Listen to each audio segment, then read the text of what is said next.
80.86 mm squared. Next, for area 3 naman, ang area 3 tayo niya, ang bilog ng circle. So, pi r squared. Basta buo pi r squared. Nga may radius na 20. So, ano yung radius ng gamay ng circle? So, 20 squared pi.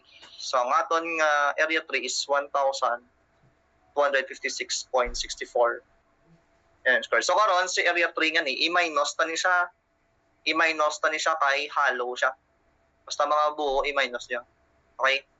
So, next, kuhaon ta si x bar, y bar na. O, liwat, i-locate na ito dyan ay diindampi makita ang center sang kada shapes. Ganun. For triangle, di ba 1/3, 2/3 ang iyang centroid. So, meaning, diri ni siya dampi makita, kung ano yung triangle ta, ang centroid yan, diri dampi niya. So, assume ko lang, mga diri dampi. Yan. So, di ba, ginset natin reference ang base. So, alin sa base, alin sa x-axis, kanina pakato sa centroid niya triangle. Amon lang aton nga y1. Okay? Ang magiging x1 niya naman, halin diri sa y-axis, pakato sa centroid niya. So, muna aton nga x1.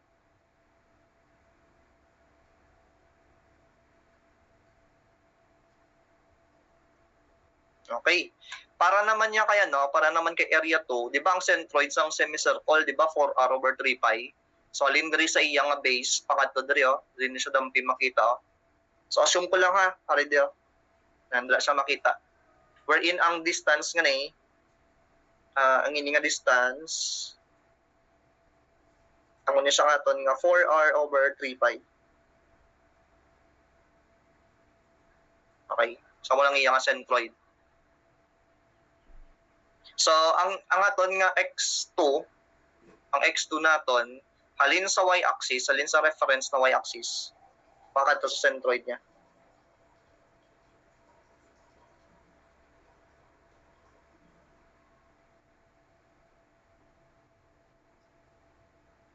X2. Ang y2 mo naman, syempre halin sa halin sa x-axis, pakato diri sa centroid niya naman. Ginapang drawing ko na daan para post na lang karon.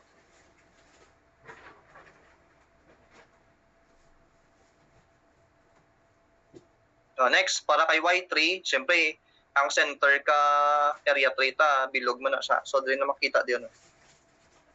So, muning x3 to.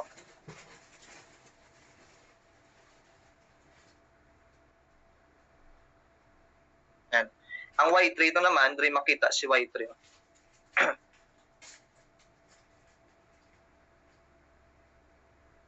Any y3 to nun yun. Yan. Kita niya? Automatic 100 na. Kita mo na 100 si y3. Okay, so sige, compute na sa x1, x2, x3, y1, y2, y3. Okay. So ang x1 ta, sa x1 naton, di ba amo ni siyang base ng triangle? So ang centroid niya is 1/3, 2/3. So kung amo ning triangle naton, alin sa vertex pakato sa centroid niya, amo nang 2/3, tama?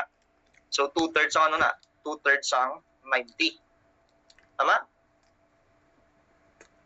2/3 ang 90.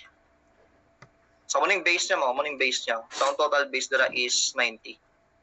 So, alin sa vertex, pakato sa centroid niya is 2/3 ang 90. So, pila niya siya? 60. So, si x2 mo naman, ang x2 naman nato, ini siya, tunga sang 90. Tama? Muning x2 to. Wala, sir, 45. 45. Si x3 same kay x2, di ba kay center man isang circle. So 45 man siya. Next, para kay y1, si y1 tayo niya. So liwat, centroid na siya sa triangle. So kung alin ka di sa vertex, pakato sa centroid sang triangle, amo ni siyang 2/3. Alin sa right angle, pakato dire mo ng 1/3 no? So 2/3 sang 100. 100. Kila? 66. Tama? Tapos, si y2 mo naman, naring y2 tao. Si y2 mo naman, is equivalent sa 100, naman siyang total height ng triangle, plusan mo lang sang centroid sa semicircle na 4r over 3 pi. Ang r to diri para sa semicircle nimo ning 45, no? 4r over 3 pi. Sa mga pila na siya yan. So 100 plus 4r over 3 pi. Kaya man siya, 119.1. And then lastly, para kay y3, matik na, kitang-kita mo na, obvious na obvious, y3 equals 100. Kompleto na. Kompleto na nga itong givens. So, pwede ito na makuha ang x bar, y bar. Okay? So, x bar is equivalent sa area 1, triangle, times x1, 60, plus area 2, si semicircle, 380.86, times x2, 45. And then, di ba, may nusantas ang bilog na buho niyo? Hollow niya siya mo. So, may nusantas ang area 3. So, minus 1256.64 multiplied by x sub 3. So, si x sub 3 is 45 man. And then, divide sa total area. So, ang total area to there is area 1 plus area 2 minus ang area 3.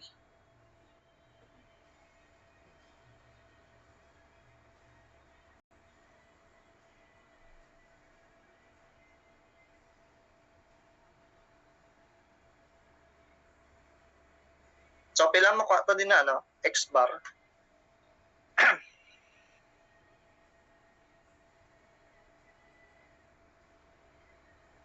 5 times 60 plus 3180.86 times 45 minus 1256.64 times 45 over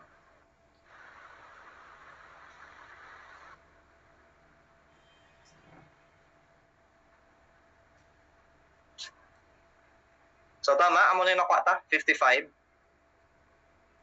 Amo na yung nakuha nyo. X bar pala na. So para naman kay y bar, same formula man gyapon. Y bar is equivalent sa area 1 y1. Y1 pa is 66 plus area 2 y2. Ang y2 is 119.1 minus y3 area 3. Ang y3 is 100. And then divide natin sa total area. So same lang yung total area to. Copy ko na lang na. Okay. Amo na magkuha sang centroid. Simple lang man. So i-edit ko lang niyo, edit na lang niya ang aton nga gin-input. So ang y1 there is 66.67. And then area 2 y2, edit ko lang ni islang ko lang ng 45 sa 119.1. Tapos si area 3 mo naman ang y3 is 100. Okay, so mo na makuha nga y bar. 86.11 mm. So meaning ang centroid sini is diri makita halin sa origin, halin sa y-axis pakadto diri sa centroid niya is 55.51. So meaning kung 45 ini, kanto nga, ang 55 mo diri pa ni dampi makita lapaw sa 45, so di mga diri dampi. Tama. Tapos ang y bar mo halin sa x 86.11. So meaning kung 100 ining height ng triangle, ang 86 mo diri pa ni sa dalom. So assume ko lang assumption.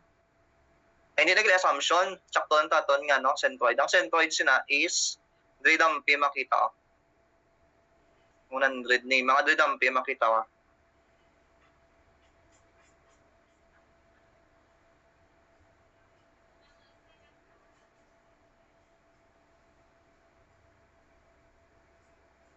And raised dampi makita ko sa color blue.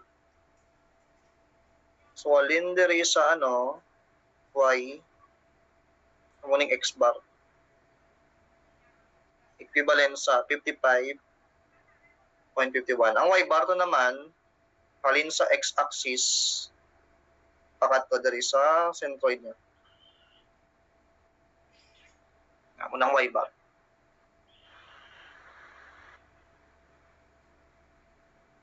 Okay, so nang location sa aton nga centroid, center of gravity. So why pa na hindi pa na ang question. Centroid pa lang na. Ang ginapangita diri is ang iyang centroidal inertia about the x and y. So muna ning medyo lawig, no? So sige, ang ganing formula ta para sa inertia. So inertia is equivalent sa centroidal inertia plus area distance squared. So general general formula niya. Okay? So umpisan ta kay area 1. Ano ang centroidal area kang centroidal inertia sa sa triangle? Di ba nato ginang formula ta? Para kay triangle, ang iyang inertia is BH cube over 36 para kay triangle. So meaning, kung amuning base naton, amuning aton nga base, pila ni 90, ang height niya 100. So ang inertia about the x naton is BH cube over 36. Ang magiging base to dira si 90, ang height ng triangle si 100. BH cube over 36 na namo nang iyang centroidal inertia sa triangle. So kinahanglan ta pa ba mag-add sa sang tawag diyan sang area distance squared? Kinahanglan pa siya i-transfer? Walang taon ta syempre, no? Muni nga aton nga centroidal inertia. Di ni siya makita sa axis gani. So muning x-axis, muning y-axis. So munang centroidal x and y-axis niya din ni siya. Okay. So ang centroid sang triangle ari pa di sa dalo mo. Wala siya naka-align sa sa centroidal x-axis. Okay? So meaning kinahanglan ta siya i-transfer. Ma-add kita sang area distance squared. So ang distance ngani ang distance nga paon ta ini siya. Ang siya bing D1. Pila na siyang D1 nga na. Paano ito lang makuha D1? Liwat, lantaon nyo. No? Minus lang mo sa height. Kung alin sa dalom, pakatod diri sa centroid sang area nga ni, di ba y bar na siya? 86.11. Para makuha ito ni si D1, minus santo sang y1 si y bar. Kaya ang y1 ta lantaon nyo lang, y1 ta 66 lang. Ang y bar kaya 86, so meaning mas taas si y bar compared kay y1. So meaning may difference in height amo nang D1 naton. Subutan ko di sa gilid. So ang D1 naton is equivalent sa y bar.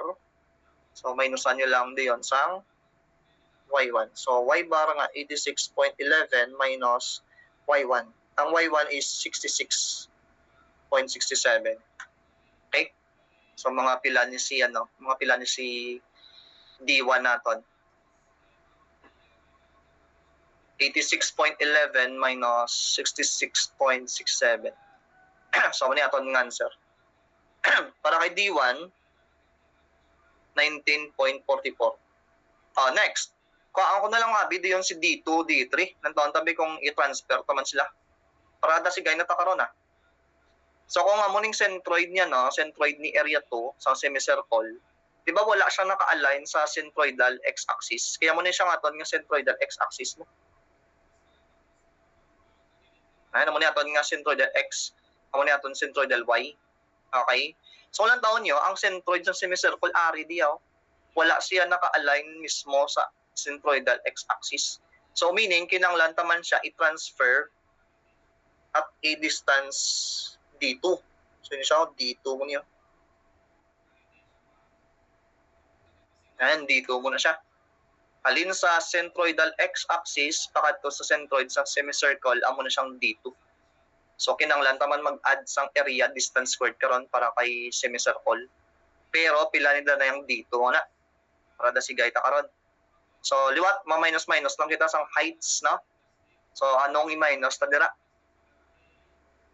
Ari, kita niya. Amo ni nga na y2, amo ni y2 naton, pila ang i-minus ta kay y2 para mapata ni si d2. O, ilan taon may? Ini siya. O, ini siya. Y bar. Tama? Y2, muning height nga na i-minus nato sang y bar, amo na sa si d2. So, lahat na sa kilid niya. So, ang d2 naton is equivalent sa y2 minus y bar. Okay?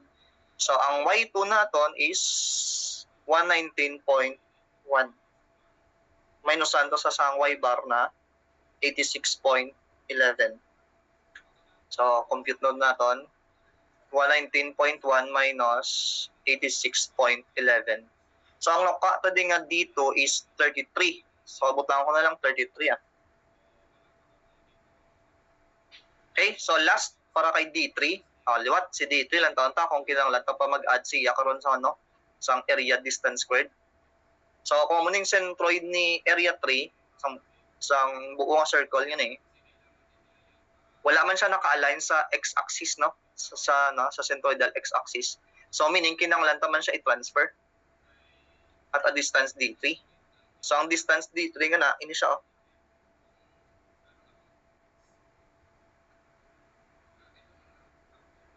Ayan, naman siyang D3 naton. Alam nyo be, ano ang kinanglan ta nga i-minus para makatada si D3? Sino nga mga distances? Pareho, so Y3. Diba, Y3 na siya. So, kung Y3 ni, kung muna siyang distance alin sa X sa dalom, para sa centroid niya, pila ang i-minus to sa iya para makuha ta si D3? Y bar. Y bar. Tama, no? Y bar. So, Y3 minus Y bar muna si D3. So, Y3 minus Y bar. So, ang Y3 naton, nakuha ito na na 100. Ang Y bar naton is 86.11. So, 100 minus 86.11 is 13.89. Okay. So, kompleto na. Kompleto na ha. So, diretso na lang, no? Para dasig. Copy ko lang niyo.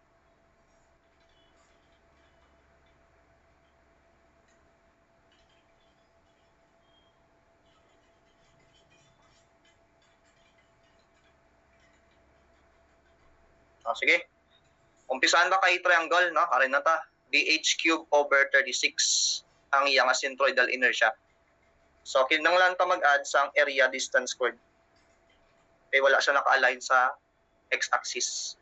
So, area sang triangle, amo ni si area 1, 4, 5. Multiplied by D1, nga nakuha ta 19.44. Squared. Okay?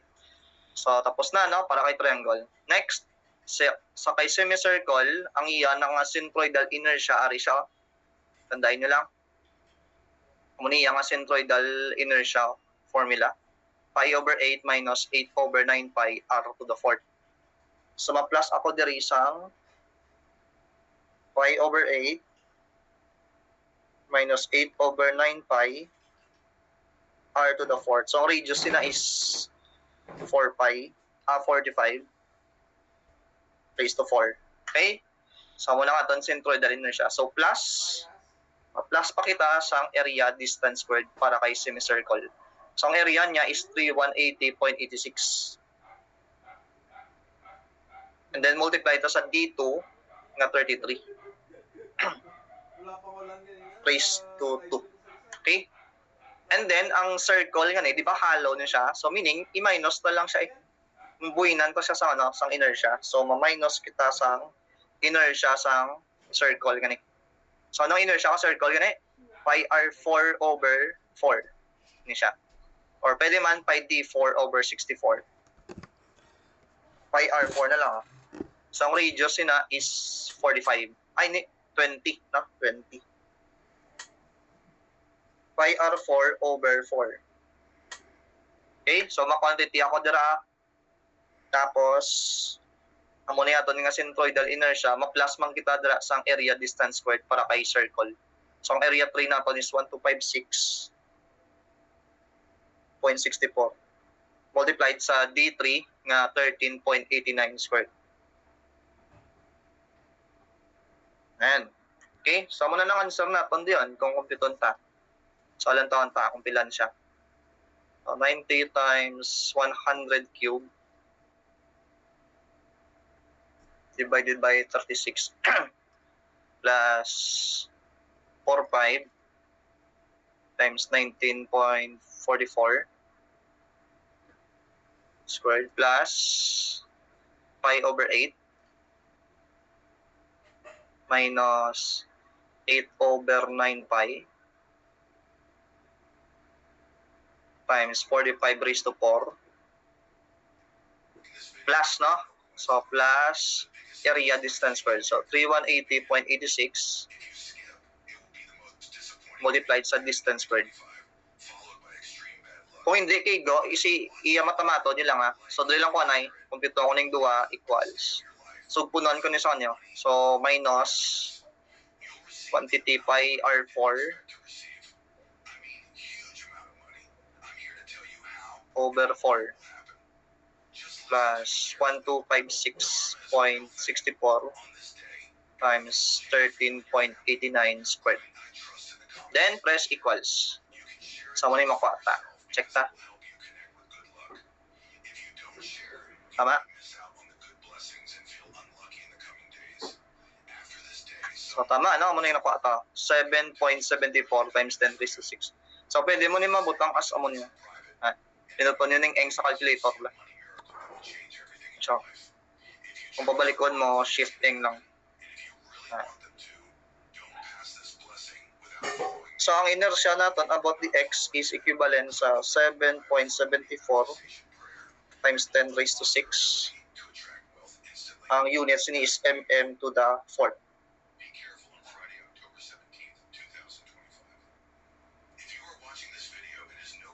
Okay? So, next, inertia naman about the y. Inertia about the y-axis naman. So, sige ah. So, liwat,